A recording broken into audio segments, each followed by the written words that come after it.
Before we recess, I appreciate the council provided me with the information. Mr. Alessi, I got the 2 reports that you had that were incorporated and what the Commonwealth had given me a few minutes before, but I appreciate that it was pointed out here. We've had full argument on this yesterday and today. My findings for the record are that the defendant has not persuaded me of undue surprise or unfair prejudice by this information, and I don't find that there's delayed disclosure. Of course, all of this is ample game for cross-examination, certainly as to what Mr. Burgess knew, what he looked at, why he looked at it, when he looked at it, why he changed his report, in violation of the sequestration order is all for cross-examination, and I will give you a lot of leeway with that, Mr. Alessi, but I'm not having a voir dire on that.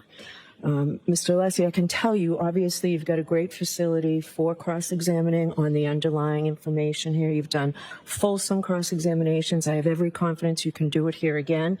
But if after the direct, you demonstrate that you need further time, I'll certainly hear you on that. And more importantly, perhaps, if you feel that the testimony of Jen McCabe and the others that you've mentioned is critical and that you need to recall them, I'll hear you on that as well. So regarding Dr. Welcher, as my understanding, the request yesterday was for, and it's been a request, I think, a few days. We've addressed it at sidebar, and I found that it wasn't the right time. Let's see how much Dr. Welcher could go through.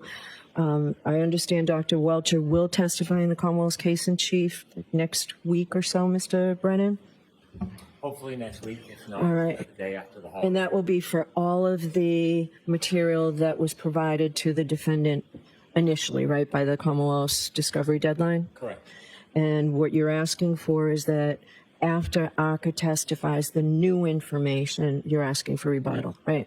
Yes, limited to the new information. All right, so I would allow under these circumstances a limited rebuttal, and we can define the scope after we hear the testimony of ARCA. So those are my rulings. Your objections are noted. I'll see everybody on Monday. All right,